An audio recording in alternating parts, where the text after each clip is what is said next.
Bismillahirrahmanirrahim. Assalamualaikum, saya Nur Nabilah binti Mat Pizul.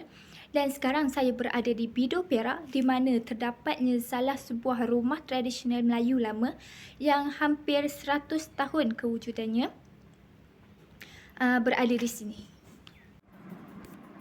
Rumah tradisional ini berada berhadapan dengan Masjid Al-Muhtadin, iaitu di Kampung Masjid Jalan Sungkai, Bido Perak.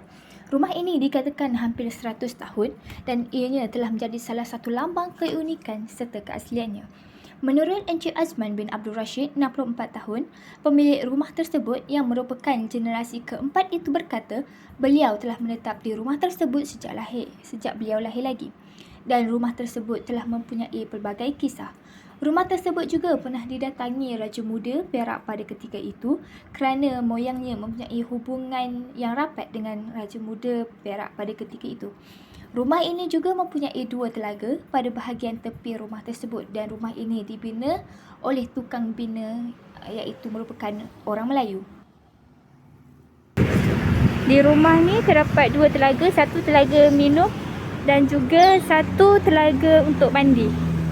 Keistimewaan dan keindahan seni bina rumah ini terletak pada ukiran-ukiran dan juga ruang-ruang yang terdapat dalam rumah tersebut.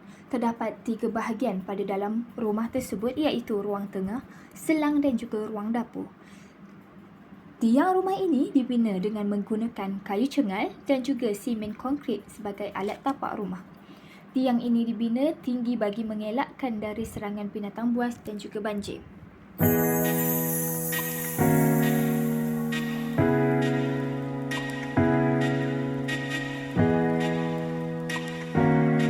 Tangga naik ke rumah ini dibina menggunakan kayu dan papan. Tangga ini memiliki kecuraman hampir 75 darjah. Hal ini bagi mengelakkan pencerobohan kerana apabila tergesa-gesa maka mereka yang turun ataupun naik akan terjatuh. Setelah peredaran zaman berlalu, tangga pada rumah Encik Azman ini telah ditukar kepada simen pada tangga bahagian bawah. Dan bahagian atas masih kekal dengan tangga yang lama. Yang ni apa ni orang panggil? Ini tengah. Tengah. Ni anjung. Ni anjung, bahagian anjung. Ini tengah.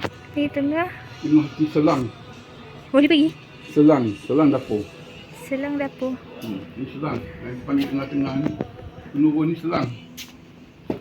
Ini selang. Ini kawan. Ini selang.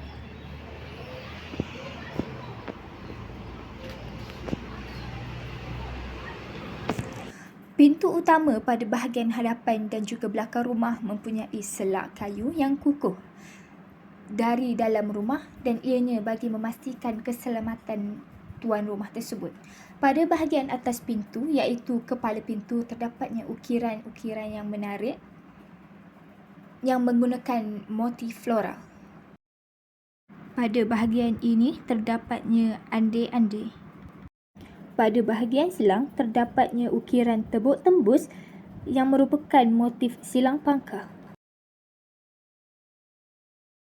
Setiap tingkap pada bahagian rumah ini dipasang dengan ceriji besi. Hal ini bagi menghalang pencerobohan dari pihak lawan. Bahagian tingkap juga mempunyai kepala tingkap yang menggunakan cermin kaca berwarna. Bahagian tingkap ini juga mempunyai lidah tingkap di mana kita boleh membuka dan menutup tanpa perlu membuka tingkap sepenuhnya. Lidah tingkap ini adalah sistem pengudaraan dan juga sebagai sistem keselamatan bagi mengintip musuh dari dalam rumah. Lantai tersebut diperbuat daripada papan dan tidak dihubungkan dengan tangga kekal. Sebaliknya menggunakan tangga yang boleh dilipat dan juga disimpan selepas digunakan.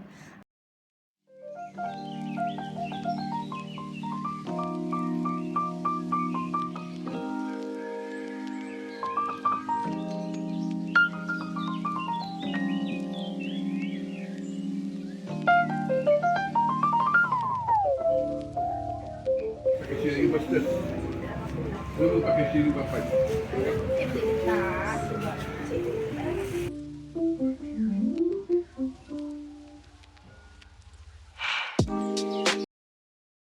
Pada bahagian atap pula ianya menggunakan genting sekeping dan yang uniknya genting ini disusun mengikut susunan jantan betina dan genting tersebut diperbuat daripada seramik. Namun, atap pada rumah ini telah ditukarkan kepada zinc. Warisan merupakan salah satu nilai yang tidak terhingga kepada masyarakat dan juga negara. Bagi mengekalkan warisan rumah tradisional ini, kita perlulah menjaga dan memelihara supaya ianya tidak lapuk di telan zaman.